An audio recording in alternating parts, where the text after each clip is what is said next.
ये brokerage house आज कहीं से एक्शन में आया और जबरदस्त एक्शन में आया और अनएक्सपेक्टेड एक्शन में आया, क्योंकि इन्होंने बैंक्स को किया है डाउनग्रेड और पहली बार लंबे समय बाद कोई बैंक डाउनग्रेड हुआ है। क्यों किया है, किन बैंक्स को किया है और वजह क्या है, पूरी डिटेल यूबीएस की रिपोर्ट पर तैयार है वरुण के पास।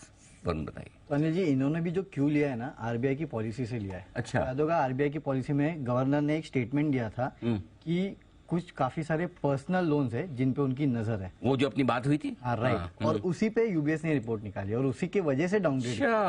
ओके, वही है, इंटरेस्टिंग। तो मैं आपको बताता हूँ। सबसे पहले तो पूरे सेक्टर पे न्यूट्रल की राय दी है। ईपीएस में 2 से 5% के आसपास की कटौती की है। एसबीआई, एक्सिस बैंक, कोटक खासकर इनको डाउनग्रेड किया है। आप टारगेट्स देख सकते हैं अपने स्क्रीन पे। अब रीजन क्या है, इनका कहना है कि जो अनसिक्योर्ड लोन्स है वहां पे डिफॉल्ट का रिस्क जो है वो बढ़ गया है और अगर ये डिफॉल्ट होता है तो क्रेडिट लॉस हो सकता है बैंक्स को 50 से 200 बेसिस पॉइंट के आसपास का। अब किसके पास कितना अनसिक्योर्ड लोन है of the total loan book? SBI के पास 11%, आईसीआईसीआई बैंक करीब 13% के आसपास, एक्सिस 11% और एचडीएफसी बैंक के पास करीब 12% के आसपास का। इनका कहना है कि इस दिक्कत की वजह से रेगुलेटर की तरफ से जो सख्ती है वो और बढ़ सकती है। कुछ डेटा भी इन्होंने लिया है। इनका कहना है कि कर्ज में चल रहे ग्राहकों को जो लोन दिए जाते हैं, यानी कि आपके पास ऑलरेडी जो लोन है उसके ऊपर जो टॉपअप लोन दिए जाते हैं, उनकी संख्या जो है वो काफी हद तक बढ़ चुकी है। पहले करीब 5 से ज्यादा पर्सनल लोन लेने वाले की जो संख्या है पहले 2018 में 1% रहा करती थी, अब वो 7.7% के आसपास आ चुकी है।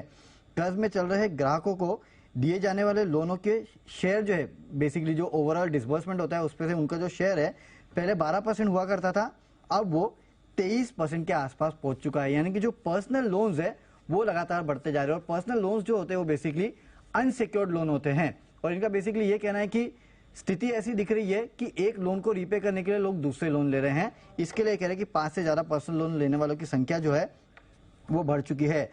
इसके चलते नो डाउट क्रेडिट कॉस्ट जो है वो भी आपका बढ़ेगा, क्योंकि क्रेडिट लॉसेस होंगे तो 5 से 10 बेसिस पॉइंट के आसपास का क्रेडिट कॉस्ट जो है वो यहाँ पे बैंक्स का बढ़ने का अनुमान लगाया जा रहा है।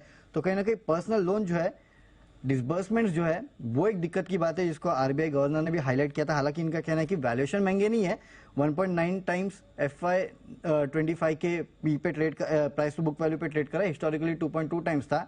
लेकिन ये जो चिंता है उसके वजह से क्रेडिट लॉसेस हो सकते हैं, क्रेडिट कॉस्ट बढ़ सकता है और इसी के लिए इन्होंने तमाम जो बैंक्स है उनको यहाँ पे डाउनग्रेड किया। तो क्यों लिया गया है आरबीआई गवर्नर से, डेटा इनका खुद का है और डाउनग्रेड कर दिया। यही चिंता थी हमारी कि पर्सनल लोन में जो ग्रोथ हो रही है ना वो नॉन प्रोडक्टिव ज्यादा मानी जाती है, प्रोडक्टिव कम होती है। क्योंकि आप गाड़ियां खरीदने के लिए लेते हैं, पर्सनल लोन लेते हैं, घूमने फिरने के लिए, वाइट गुड्स खरीदने के लिए, मोबाइल खरीदने के लिए लोग लेने लेते हैं, एक्सेप्ट थोड़ा घर जो आप एक तरह से कह सकते वो होम लोन में गिनते हैं, वो हम पर्सनल लोन में गिनते भी नहीं है। वो होम लोन में तो पर्सनल लोन की ग्रोथ थोड़ी सी अनप्रोडक्टिव काइंड ऑफ वो वाली है, इसलिए शायद आरबीआई की चिंता भी थी। हम उस दिन पॉलिसी के पहले बात भी कहते थे कि कहीं गवर्नर साहब कुछ कह ना दे, रिस्क वेटेज बढ़ा ना दे। वो तो बढ़ाया नहीं बढ़ाया, लेकिन यूबीएस ने जरूर बढ़ा दिया है रिस्क वेटेज एक तरह से। पॉइंट आपका वैलिड है सर कि ये कंसर्न बन सकता है आगे जाकर। आज तो खैर बना ही हुआ है बैंक्स के लिए। यस सर, दिख रहा है ये है पूरा का पूरा एक्शन।